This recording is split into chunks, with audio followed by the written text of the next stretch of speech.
Hi friends, welcome back to the channel. My name is Kristen and this is Growing Zone 9B. So today outside it's about to rain. It's been pretty cloudy all day, which we actually do need some rain. I've been at work all day, of course. But over the weekend we have made some changes a little bit to the garden. Not too big of a change, but have y'all seen the cost of groceries lately? Friends, I'm telling you, it's like every weekend that, or whatever time frame we go to the grocery store, it just seems like we're spending more and more money at the grocery store. I'm just taken back by it. Like, I mean, if you look at some of the other countries, I mean, they don't, I don't know what's happening here. I'm just shocked, I think. I was watching this one guy, he was in, where was he? He was somewhere in the Philippines, and they had like bananas super cheap. I'm sure their income to ratio is very different than ours here in America, but I'm just like, friends, listen. We cannot be spending this kind of money. We got other things that we want to be doing in life. But listen, we all gotta eat. And the people, you know what I'm talking about, those people, they know that you gotta eat to survive. So they can charge whatever basically they want, and you're gonna pay for it one way or the other. You're either gonna starve or you're gonna pay for it. So, scary world we live in. All right, so with that being said, my brother called me this weekend and said that he had a bunch of banana trees that he needed to basically get off his property. He had a bunch of pups, and so he's like, hey, do you want to come over here and get them? So Saturday and Sunday we spent our time going over to his house and getting some banana trees. I think in total, if I remember correctly, we took around 17 to 20 banana pups. Now, remember that bananas are really good for you if you are in a dire need situation. Now, they are definitely heavier feeders, but you know what? They're definitely going to give you some love and abundance. We have the bananas that my brother has. They are quick to pup. They're just not necessarily, in my opinion, quick to produce because they do get really tall. They're about like 15 to 20 feet. I don't even know the name of the bananas because those bananas came with his property. So when he bought the house that he's in, when him and his wife bought it, they were already established bananas and they just keep pupping and pupping. And so I ended up sharing bananas with my neighbors, some banana trees and stuff.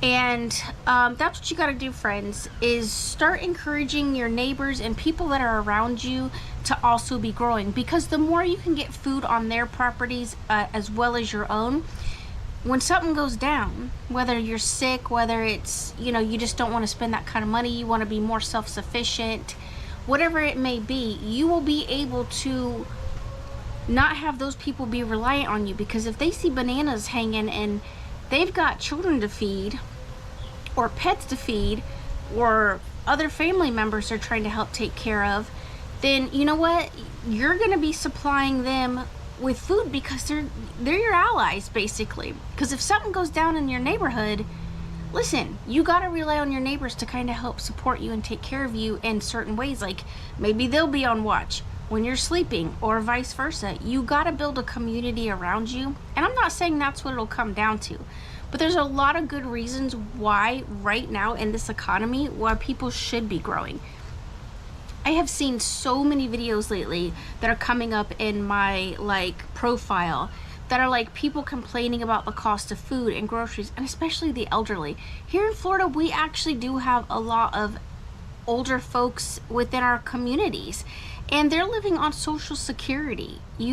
I mean, my parents are retired. I have older aunts and uncles, like they live in subdivisions. They're too old to grow, and they're in a subdivision that would absolutely not, I mean, if they put something on their porch, the HOA is like monitoring them. So it's like, that's why I personally, you know, that's not the best choice for me personally, because I gotta know where my food comes from, how, you know, the products I'm putting in this yard, etc. Like I just have to have more control over my food system, and I want to be more self-sufficient. All right, so when I shared the banana with my neighbor, I said, hey, you want a banana tree? And I've given her other banana trees, and she was like, yeah. And this was a pretty established banana tree. This tree was already probably 6 feet to 8 feet tall. So hopefully once the roots get established, that tree's not gonna have to take as long to start producing bananas for her, and like, you know, they'll start popping off. She came back to me because we've been eating from the grow tower, and I was showing her pictures of the grow tower and how we've been eating salads. I've been sharing that lettuce with my friends and family, and I told her, hey, I was telling her about the grow tower, and she's like, oh, I want, you know, I'm interested in maybe buying a grow tower. I'm like, yeah, let's do this.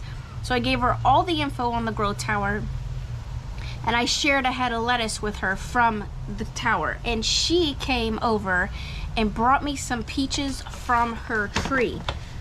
So here are her Florida peaches. My peaches aren't really doing anything. They're just like hanging out. They're not producing.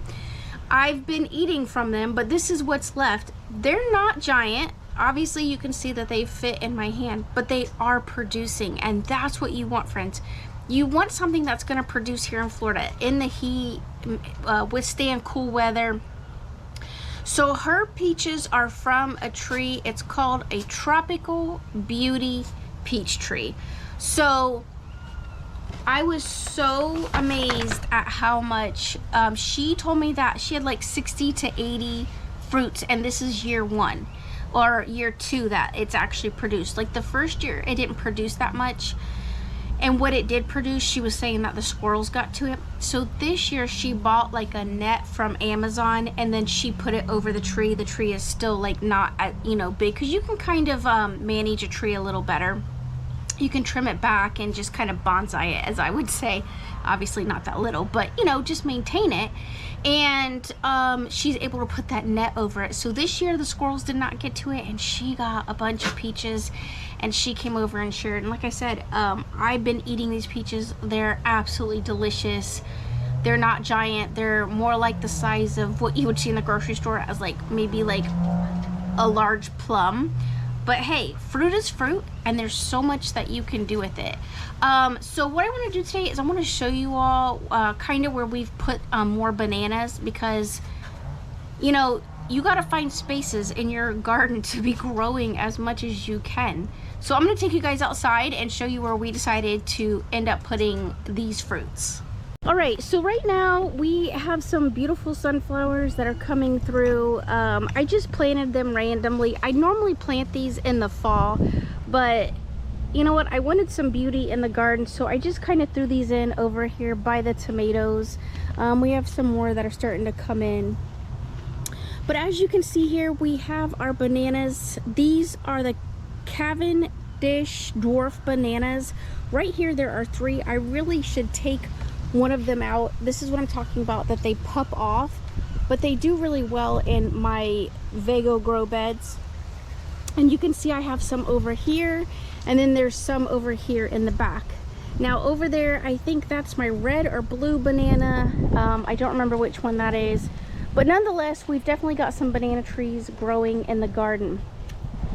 All right, here's where the change actually occurred. Now you can see, obviously this banana got a little whipped up when we took it in the truck. It got kind of beat down. Plus, I don't think it's used to this kind of wind here, so our bananas really have to get established and feel the pressure of the wind. Where my brother had them, the bananas really are in a more protected area, so I kind of expect to see this. Now, this used to be our papaya bed, and we called it papaya forest, and you can see where all the papayas that died, we just put them in there, which made for good nutrients within our soil. And so what we did is we basically just, because we wanted as many to grow as possible, so we've put a pretty tall one here. Like I said, we really need it to get established.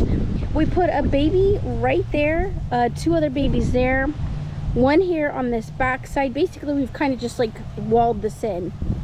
There's 1 over here, let me show you, like right there, and then of course 1 here. Now this is a dish dwarf. This one came up on its own, and it's got 2 tiny little pups right here. So I want to dig those up and transplant them.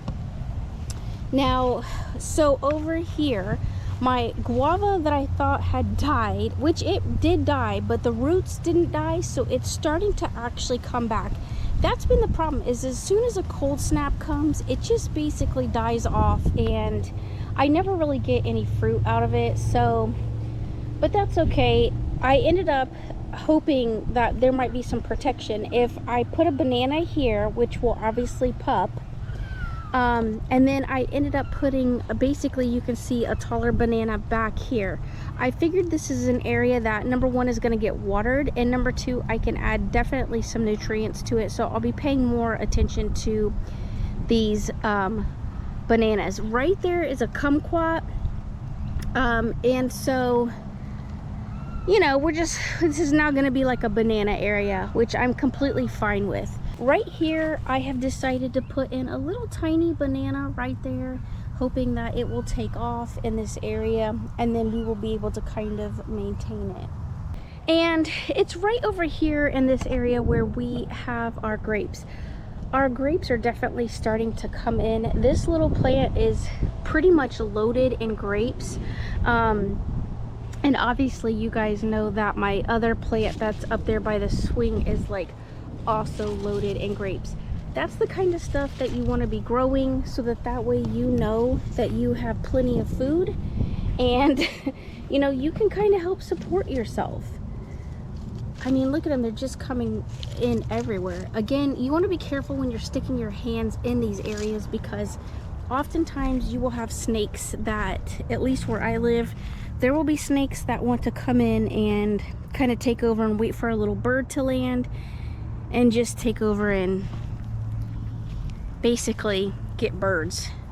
But yeah, so that's what we did, which I know doesn't seem like a lot, that we're adding these bananas, but like I said, in this day and age, there's so much that you can do with bananas. Like, we make a lot of smoothies around here, and if times get hard, I mean, you know, I remember my mom telling me about I guess in the 70s, they had to wait in line for gas, and they would wait for like hours. And this was out like in the boonies where there really wasn't a lot of people. I mean, enough people that gas was being brought in, but it was a really hard time. And yeah, there was a crisis. So should that happen again, or should something crazy, you know, occur, you all need to be buying things that are going to help you sustain. This time of year, you also want to make sure that you got your sweet potatoes in. As you can see here, sweet potatoes are really great. Here's my sweet potatoes. You can eat the leaves. You can eat these stems. There's a lot of Asian recipes with that. And then obviously you can eat the sweet potatoes that are coming through. My tomatoes are starting to kind of die off. You can see that. But the sweet potato is kind of taking over where the tomatoes are starting to die. And I still have kale. Friends, I keep pulling kale and so much kale off of these plants, and I'm blessed to have all the kale. This is my bok choy that went to seed. I really need to get out here. The seeds have dried. This is how you seed save. I'm just gonna put a big bucket basically underneath here and just kind of strip these down. I've done that in the past. I just strip them down, and I end up kind of like getting like a fan and letting these actual pods blow out. But these are hundreds of seeds that we can be saving off of our bok choy. Now over here, this plant is looking super weak, but this is the Armenian cucumber that I have just kind of like all up in this area, and then I have like a Seminole pumpkin that I've kind of thrown in. This is the time of year that you need to be thinking about what you can still keep growing. You don't want to have a season that you're not able to be producing in your garden. I think this next weekend what we're going to end up doing is I got to get out here and get this area right in here cleaned. My nasturtium have basically gone to seed at this point, and I'm just going to kind of throw it back in the bed and just kind of keep it the bed from really drying out. Now this little green spot that I have going on, you can see that they're starting to come in. These are my black-eyed peas. So there you go, you can start to see them coming in. I was hoping that they would trellis themselves up, and now some of them have. You can see that they're starting to trellis. And you know, we've got our African marigolds right here that are going to also start to come in. Another thing that I wanted to talk about the other day that I forgot to mention. Now, you see how this is looking beautiful on these blackberries? You can make blackberry leaf tea. So you can take these leaves and you can actually dry them and you can have them as an herbal drink. You do your own research if that's something that you're interested in. But my fiance was talking to me about buying some more of these Freedom blackberries. And I told him no. I said, we're not going to buy any more. We've got enough. And so what we need to do is, if you have a blackberry and you want to propagate it, basically what I do, the easiest way to do it is I have this piece right here that's kind of just like dangling down. All I have to do is just kind of redirect it into the bed and bury it down here in this soil, and it will actually start to produce more blackberries. At that point, blackberry plants. So at that point, all I need to do is basically take that, and then I will dig it up and I will put it in another area. My goal is that I have obviously this fence back here, and it's obviously, we're very sandy here in the state of Florida. Most places are. We're just a sand pit. And these will actually do fairly well in the sand. And so once I start getting some of these established by allowing them to grow into my grow bed, I'm going to end up, here's one right here actually, look. There's one right here that just came up from like the root. You see it? It's right here. It's just established itself. So I can dig this out, and now I have another blackberry, and there's one right here. There's technically two. There is a watermelon. This leaf here that you see, this big leaf, this is a watermelon coming through. Right here, this is a Malabar spinach. This is the stuff that you want. This is summer food that you can be eating and mixing into smoothies. This is just a weed. But yeah, that's a nice little green patch in literally 91, 95 degree temperatures that we are still getting produce from the garden, or will be anticipating some produce. And the watermelon, I pretty much just make sure that there's some water every now and then and just kind of maintain it. So when I start getting these blackberries, like I said, my goal is I'm gonna line them up here on this fence, and I'm gonna start making this basically like a living fence. That way, if I have squirrels or I have something that comes through and wants to eat these plants, there will hopefully be enough that while I'm at work or whatever's happening, that I'll be able to catch the squirrels or get enough fruit before they actually get a hold of everything that's growing on our property here. And if not, like, listen, the goal ultimately is to help to feed others. That's also it. Like, I need to make sure I have 3 nephews, a niece, my parents, I've got aunts and uncles, like I said. I also think about them. There's no way that I could personally put food in my mouth and know that I've got hungry nephews or niece.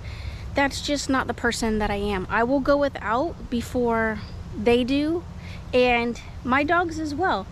Black-eyed peas is something that my dogs can actually eat. Sweet potatoes, my dogs will eat. Kale, my dogs will eat as long as it's cooked. And that's the stuff you got to be thinking about. So with that peach, I totally forgot, ADHD brain, I totally forgot to tell you guys. So when my neighbor told me what plant it was, I went out and we started looking for one, and Lowe's has them. You can get them in almost like a 4-gallon size bucket, and they are shipping them right to our house. Our local Lowe's did not have it, so I couldn't just run up there and pick it up. But nonetheless, it makes me happy knowing that we're going to be having another fruit producing plant, and because it is a little bit larger, it's hopefully going to start producing fairly soon. I think what I'm going to end up doing with that peach tree, I'm pretty sure that my goal is probably going to be to put it on this other side of the fence over here. and start kind of lining some stuff up that way. Now, as you can see, the plants are blowing. We oftentimes get a breeze off of the lake, and so my plants have a tendency to lean towards the house just because of the way the weather works here. As you can see, basically a majority of these leaves have already broken because of the way the wind is and how it blows here. That's something that these bananas that my brother had are really going to have to get used to, is that wind. As you can see here, it doesn't really affect the plants that have already been established. They're used to that wind and getting like that breeze, so they've become more tolerant of basically the wind, and so they become stronger in that regard. But it's just beautiful to know that I can come out here and be cooking and still eating from the garden, even in like 90 to 95 degree weather. My tomatoes have been getting attacked by, as you can see here, they've been getting attacked by stink bugs, which has been really defeating. So I've been trying to pick my tomatoes green, and we've been eating fried green tomatoes, which is still delicious. I love fried green tomatoes. But I was really hoping to get them to the red stage, because we all know how much tomatoes are costing right now, which is, again, also insane, friends. But I think I probably have a squash or two that I need to go pick. So let's go see. You can see over in this area, and this is why squash is kind of difficult to grow here in Florida. This is powdery mildew. It's already kind of taken over these plants. But right back here, like I said, we're still pulling in some squash. And right here is a squash. This is called an 8-ball squash. So it looks like a ball. But that's all the bigger it'll get. It's like basically like baseball sized.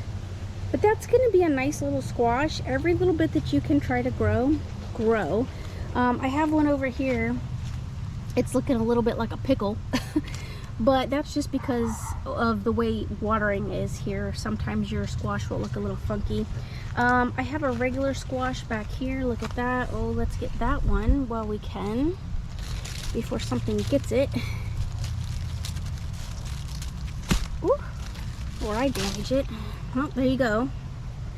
Another squash. Right, and then we're coming down here. This is my medicinal ginger. Yep, and there's a squash right down here, friends. Look at this, look at this. Oh, thank you, Jesus, thank you, Jesus. Oh, let me get it, come on. Yep. Come on. All right, this one got attacked by something. There's a little worm. Oh my God, there's a worm actually sticking out of it. Little jerk. Well, we'll kill that worm and see what's left. But we've definitely got another squash. Even if I have to split it down the middle and feed to the dogs, it's still good food coming from the garden that they can enjoy. Doesn't look like there's any more right now, so we'll take what we can get. Friends, until next time, love one another, be kind, and I cannot wait to see you all in my next video. Thank you so much for watching and spending time with me today.